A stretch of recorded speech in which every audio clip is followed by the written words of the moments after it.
कैसी होती है माउंट एवरेस्ट पर चढ़ाई करने वाले लोगों की जिंदगी? जाने पर्वतारोहियों के जीवन की सच्चाई। अगर आप किसी पर्वतारोही से उसके सपने के बारे में पूछेंगे तो उसका पहला जवाब ये होगा कि उसे माउंट एवरेस्ट की चोटी तक पहुंचना है। नेपाल, तिब्बत और चीन की हिमालय रेंज में माउंट एवरेस्ट को दुनिया का सबसे ऊंचा पहाड़ माना जाता है, जिसकी चोटी तक पहुंचने के लिए पर्वतारोहियों को कई चुनौतियों का सामना करना पड़ता है। आज इस वीडियो के माध्यम से हम आपको माउंट एवरेस्ट की चढ़ाई करने वाले पर्वतारोहियों की जिंदगी के बारे में डिटेल से बताएंगे और ये भी जानने की कोशिश करेंगे कि आखिर एवरेस्ट की चोटी को फतह करना इतना मुश्किल क्यों है। माउंट एवरेस्ट पर जाने वाले लोगों की जिंदगी।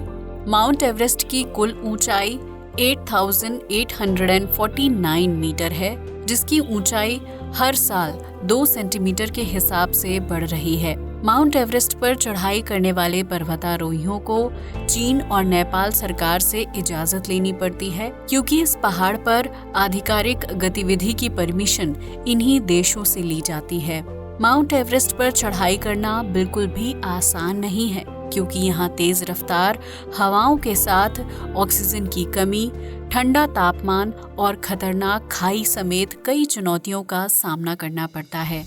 माउंट एवरेस्ट की चोटी तक सबसे पहले पहुंचने वाले व्यक्ति को तेनजिंग नोर्गे के नाम से जाना जाता है, जिनका जन्म 29 मई 1914 को उत्तरी नेपाल में हुआ था। तेनजिंग ने अपने 7th अटेम्प्ट में माउंट एवरेस्ट पर फतह हासिल करने में सफलता प्राप्त की थी, जिसके बाद वो हिमालय पर्वतारोही संस्थान में निर्देशक भी रह चुके हैं।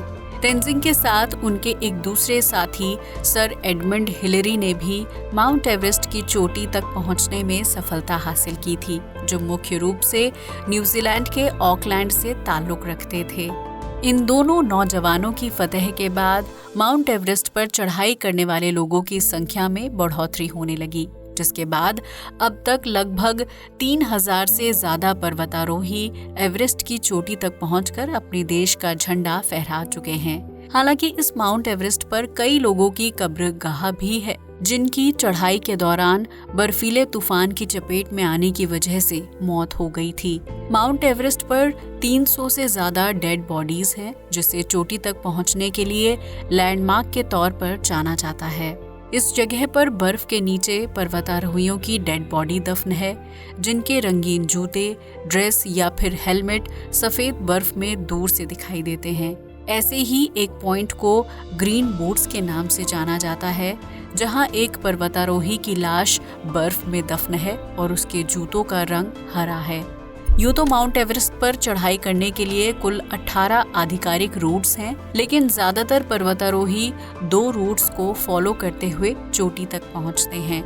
इनमें से एक रास्ता नेपाल से और दूसरा रास्ता चीन से होकर गुजरता है, जिसे फॉलो करते हुए पर्वतारोहियों की टीम आगे बढ़ती है। हालांकि एवरेस्ट की चढ़ाई के लिए चीन के मुकाबले नेपाल वाले रूट का यूज ज्यादा किया जाता है, क्योंकि इस रूट पर मौसम थोड़ा नॉर्मल रहता है और पर्वतारोहियों को बार बार बर्फीले तूफान का सामना नहीं करना पड़ता है। इसके अलावा नेपाल वाले रूट में रेस्क्यू के लिए ज्यादा ऑप्शंस हैं, जबकि इस रास्ते में बेस कैंप से पहले कुछ छोटे छोटे गांव और कस्बे देखने को मिलते हैं। माउंट एवरेस्ट की चढ़ाई करने वाले पर्वतारोही खराब मौसम होने पर इन गांव और कस्बों में पनाह ले सकते हैं, जिससे उनकी जान जाने का खतरा काफी हद तक कम हो जाता है। माउंट एवरेस्ट पर लगातार चढ़ाई करते रहना संभव नहीं है, इसलिए पर्वतारोहियों की सुरक्षा और आराम के लिए 17,500 फीट की ऊंचाई पर बेस कैंप होता है। ये बेस कैंप एक तरह से स्टॉप का काम करता है, जहां पर्वतारोहियों के ठहरने के लिए कैंप और खाने पीने की सुविधा होती है। इसके साथ ही उन्हें पहाड़ पर चढ़ाई करने के लिए टूल मुहैया करवाए जाते हैं, जबकि कई पर्वतारोही अपने साथ गाइड लेकर आगे बढ़ते हैं। ये बेस कैंप गर्मी के सीजन में ओपन रहता है, जहां बाथरूम से लेकर मेडिकल और किचन हेल्प होती है। हालांकि बेस कैंप में ठहरने का अनुभव भी किसी डरावने सपने से कम नहीं होता है, जहां थोड़े थोड़े समय बाद बर्फीले तूफान और बर्फ खिसकने की आवाज आती रहती है। इस जगह पर तापमान बहुत ठंडा होता है, इसलिए नहाने धोने के लिए झील के बर्फीले और जमे हुए पानी का यूज किया जाता है। हर पर्वतारोही एक टीम के साथ माउंट एवरेस्ट की चढ़ाई करता है, जिसमें डॉक्टर और गाइड भी शामिल होते हैं। बेस कैंप में पर्वतारोहियों के सोने के लिए स्लीपिंग बैग्स होते हैं, जहां वो आरामदायक नींद पूरी करके आगे के सफर के लिए अपनी बॉडी को तैयार करते हैं। पर्वतारोहियों को कुछ दिन बेस कैंप और उसके आसपास के इलाके में ठहरना मस्ट होता है, ताकि वो ठंडे और बर्फीले माहौल के मुताबिक अपनी बॉडी को तैयार कर सकें। इसके बाद माउंट एवरेस्ट की चढ़ाई शुरू की जाती है, जिसमें पर्वतारोही अपने साथ खाने पीने का सामान, ऑक्सीजन मास्क, रस्सी और सीढ़ी जैसी चीजों को कंधे में लटकाकर आगे की यात्रा करते हैं। इस सफर में पहला स्टॉप खुम्बू आइस फॉल आता है, जो समुद्र तल से 18,000 फीट की ऊंचाई पर है। ये बर्फ का एक झरना है, जिसकी सतह पर पैर रखते समय पर्वतारोहियों के दिल की धड़कन तेज हो जाती है। कोई नहीं जानता है कि किस पल बर्फ टूट जाएगी और पर्वतारोही गहरी खाई में गिर जाएंगे। इसलिए इस जगह पर बर्फ की खाई को पार करने के लिए सीढ़ी का यूज किया जाता है। इस सीढ़ी को खाई के दोनों तरफ बर्फ के पहाड़ पर टिकाया जाता है और फिर पर्वतारोही उस सीढ़ी को पुल की तरह क्रॉस करते हुए आगे बढ़ते हैं, जबकि इस दौरान बर्फ के टुकड़े गिरने या फिर बर्फ टूटने का खतरा बना रहता है। इस जगह को सुबह सुबह क्रॉस करना सबसे सुरक्षित होता है, क्योंकि उस समय ठंडे तापमान की वजह से बर्फ सख्ती से जमी रहती है और उसके टूटने का खतरा कम होता है।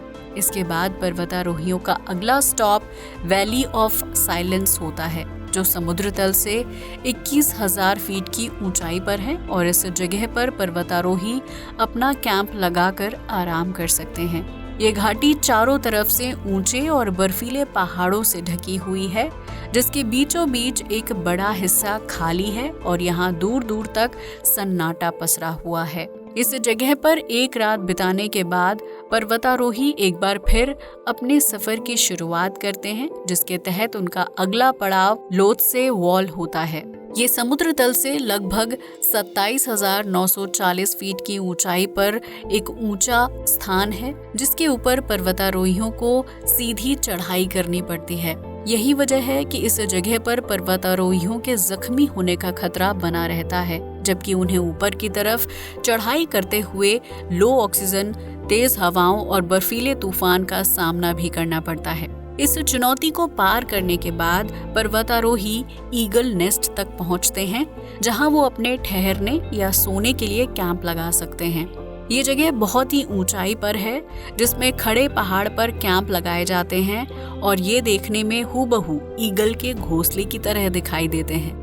इस जगह पर बाथरूम की सुविधा नहीं होती है, लिहाजा पर्वतारोही अपने साथ पी बॉटल्स और वेस्ट बैग्स रखते हैं, जिसे वो अपनी जरूरत के हिसाब से यूज करते हैं। इस जगह पर एयर प्रेशर और ऑक्सीजन बहुत कम होता है, लिहाजा पर्वतारोहियों को ऑक्सीजन मास्क पहनना पड़ता है, जबकि यहाँ कई लोगों की तबीयत खराब हो जाती है। अगर पर्वतारोही चाहे तो इस पॉइंट से वापस बेस कैंप के लिए लौट सकते हैं, क्योंकि इससे आगे का रास्ता और भी खतरनाक होता है। माउंट एवरेस्ट पर आगे की चढ़ाई करने के लिए पर्वतारोही रस्सी की हेल्प लेते हैं, जिससे वो सभी लाइन से बंधे होते हैं और रस्सी को पकड़कर आगे बढ़ते हैं। इसके बाद वो तीसरे बेस कैंप पर पहुंचते हैं, जहां एक रात बिताने के बाद उन्हें अगली सुबह डेथ जोन तक पहुंचना होता है। इसे माउंट एवरेस्ट का सबसे मुश्किल पड़ाव माना जाता है, जो 8,000 मीटर की ऊंचाई पर है। यहाँ खड़ी और टेढ़ी चढ़ाई है, जबकि इस जगह पर ऑक्सीजन लेवल बहुत ही कम होता है। इस दौरान अगर मौसम खराब हो जाए और बर्फीला तूफान आ जाए, तो उस सिचुएशन में पर्वतारोहियों के पास भागने या फिर अपनी जान बचाने का कोई साधन नहीं होता है। यही वजह है कि डेथ जोन में कई पर्वतारोहियों की जान चली जाती है, जिनकी लाशें आज भी सफेद बर्फ के नीचे दफन हैं। लेकिन इस जगह तक पहुंचने के बाद पर्वतारोहियों के हौसले बुलंद हो जाते हैं, क्योंकि इस जगह पर माउंट एवरेस्ट की चोटी महज कुछ दूरी पर ही होती है। इस जगह पर तापमान बहुत ही ठंडा होता है, इसलिए यहाँ कैंप लगाने के बावजूद भी पर्वतारोहियों को सुकून की नींद नहीं आती है और उन्हें हर वक्त बर्फ टूटने या फिर तूफान आने का खतरा सताता रहता है। इस दौरान पर्वतारोहियों के खाने में प्रोटीन और फैट की मात्रा भी कम हो जाती है, क्योंकि वो ज्यादातर समय पैकेट फूड खाकर गुजारा करते हैं और इस वजह से उनका शरीर पहले के मुकाबले काफी कमजोर हो जाता है। इस जगह से पर्वतारोही आधी रात को ही माउंट एवरेस्ट की चढ़ाई शुरू कर देते हैं, ताकि वो सूर्योदय का खूबसूरत नजारा माउंट एवरेस्ट की चोटी पर खड़े होकर देख सकें। हालांकि इसके लिए मौसम साफ होना बेहद जरूरी है, क्योंकि रात के अंधेरे में अगर तूफान आ जाए तो पर्वतारोहियों के पास खुद का बचाव करने के लिए कोई ऑप्शन नहीं होता है।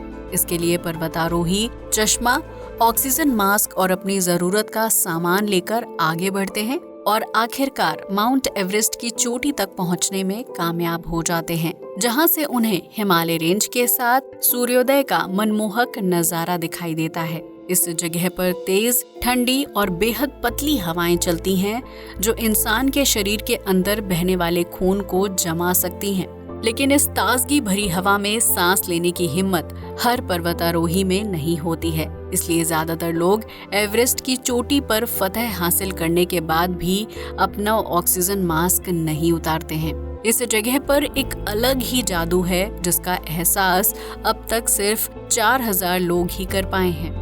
हालांकि माउंट एवरेस्ट पर चढ़ाई करने के बाद वापस बेस कैंप तक पहुंचना भी बहुत ही चुनौती भरा काम होता है, क्योंकि इस दौरान पर्वतारोहियों को बर्फ में फिसलन, दरार, खराब मौसम और लो ऑक्सीजन जैसी मुश्किलों का सामना करना पड़ता है।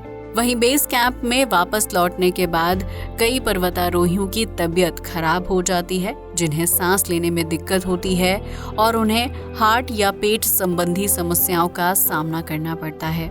हालांकि इस पूरे सफर में नेपाल और तिब्बत के लोकल गाइड पर्वतारोहियों की टीम को पूरा सपोर्ट करते हैं, जिनके बिना दुनिया भर के पर्वतारोहियों के लिए माउंट एवरेस्ट की चढ़ाई कर पाना लगभग असंभव है। माउंट एवरेस्ट इन लोकल लोगों को नौकरी और रोजगार देता है, जिसके लिए उन्हें साल के 6 महीने अपनी जान जोखिम में डालनी पड़ती है। लेकिन नेपाल और तिब्बत के लोगों के लिए माउंट एवरेस्ट बहुत ही अहम और पूजनीय है, जिसका वो सब बहुत सम्मान करते हैं। दोस्तों, आज के लिए बस इतना ही। अगर वीडियो पसंद आया हो तो इसे लाइक और शेयर करें। जय हिंद।